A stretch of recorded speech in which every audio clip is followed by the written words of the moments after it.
beautiful good morning, guys. I'm back. Yesterday my energy was kind of down. You know, I did a lot of socializing and it was a very long day. I'm naturally introverted, so when I have to extrovert a lot, you know, I'm not the most social person, so yeah. It's not so beautiful actually. It was raining in the morning. But now it's starting to get sunny again. It's currently morning still. Yeah, I wonder that there's so many people outside. It's kind of cold, like 10 degrees less than yesterday. I'm uploading some shorts now on YouTube and reels on Instagram. So follow me on Instagram at WellDressedWellDriven. This is my connection Instagram to my YouTube. I have a couple of other accounts as well, but you know, you don't really need to worry about those. You have the one linked in my profile as well. That's like my main account, Manu Savas. It's linked under every video. So I'm going to work now, and then in the afternoon I'll go out a bit, maybe check out some cars again. I don't really know. Depends on the weather, I guess. And in the evening I'm going back to work. Yeah, it's Sunday. Everybody's, I don't know what doing, chilling at home. I don't know. But we out here working. Yesterday, the book I'm reading, they talked about the difference between school education and what was it? There was like, you know, different types of education. Some people are school smart and some people are experience smart.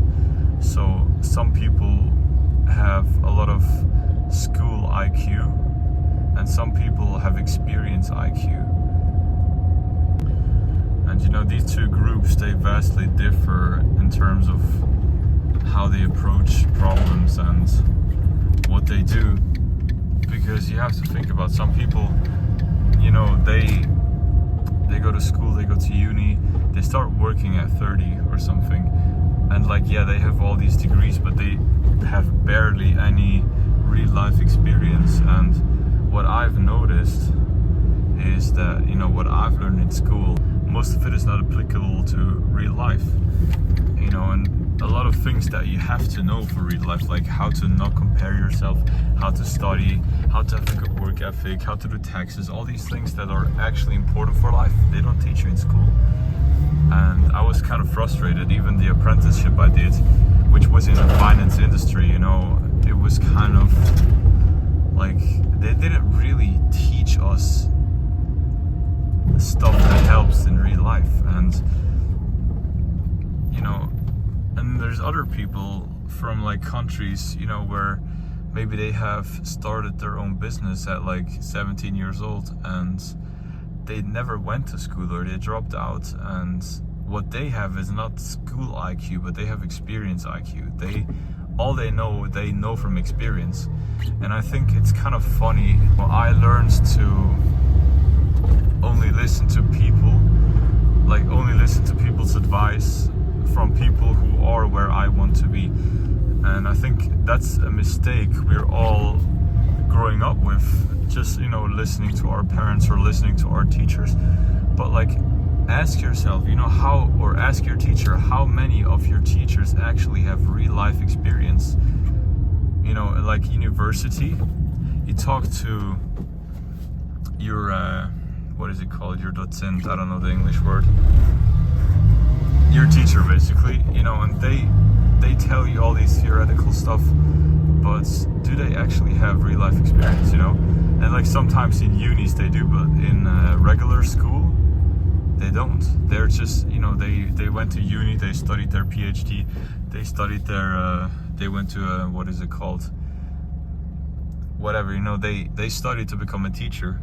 So all they know is what they were taught in school, and they are just replicating that information and giving it to you. But that information is, you know, very old and it's not really useful anymore. Or I don't know if it ever was useful, but it certainly isn't in those modern times. That's what I've noticed in my school time.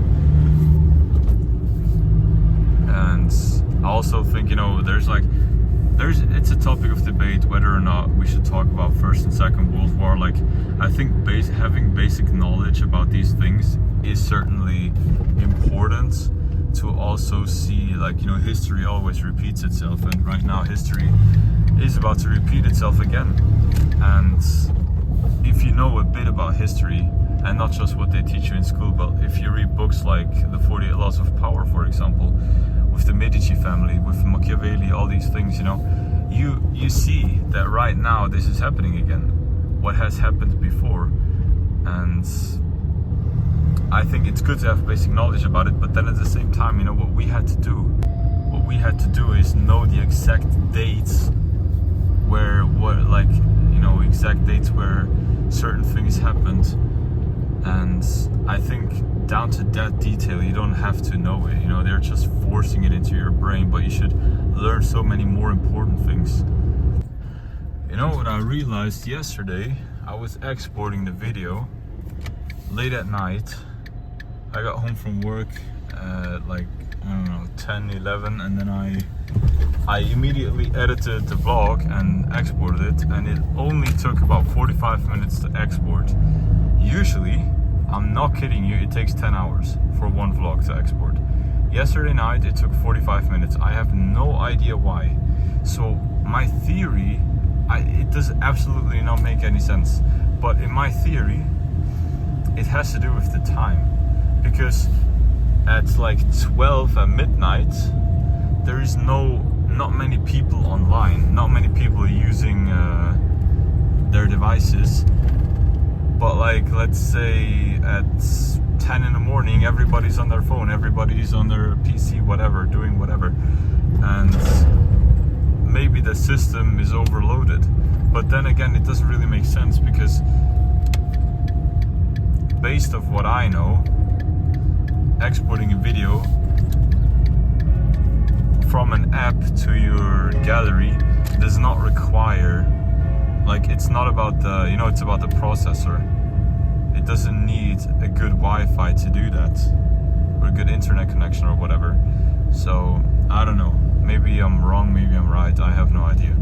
I just wanted to tell you because I'm really confused. He's dialed in with these wheels. What? Maybach. We got some 911s again.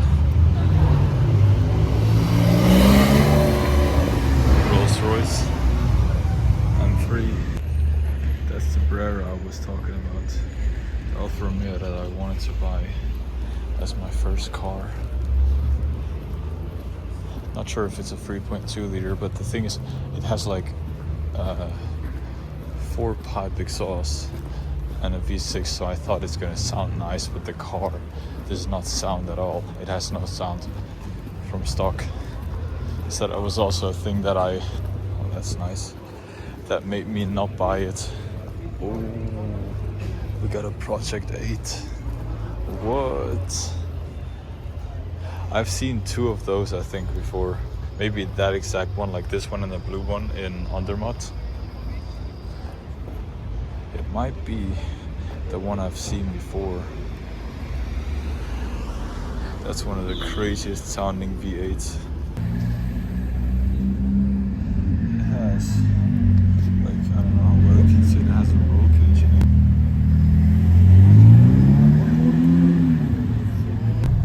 On my way to work now, they talked about Kelly Swiss on the radio. They talked about what happened, 2 years ago or 3 years ago when Kelly Swiss was filing for bankruptcy, or they were bought by UBS, and they said, some managers there got paid over over 10 years, around about over 1 decade. They were paid 58 billion in bonuses, but Kelly Swiss only made 11 billion. So they were paid more just in bonuses than they made in total revenue, which is insane. They were paid bonuses of north of 100 million a year. So yeah, that's quite insane. So some people made, like Credit Suisse was sued twice for illegal activities, and for more than 20 years they had negative numbers, but they always cheated in their in the books. So the bookmakers cheated, and people knew it was a corrupt system. It was basically a Ponzi scheme, which is illegal. So, you know, people knew about this, but they just ignored it. And UBS knew that it was happening, and they were just getting ready to buy, to take over the company, and that's exactly what they did 2 years ago. So if you're not from Switzerland and you're not familiar, Credit Suisse was the second biggest bank of Switzerland, I think. There was like UBS and Credit Suisse, and now Credit Suisse belongs to UBS, so there's only one big bank in Switzerland. And if you watch The Wolf of Wall Street or any other finance movie, UBS is that bank they talk about in the movie. So UBS has always been a massive hitter, but now it's even bigger because they bought the other biggest bank of Switzerland. You know, they paid managers so much money, although they knew that they didn't have that money, you know, so they, like, it was almost like the worse the company was doing, the more they paid some top managers so they could get them, because nobody wanted to work for a company that was bankrupt and that was corrupt and faking their books and stuff like that. And they had to fish them out, you know, with very high paychecks.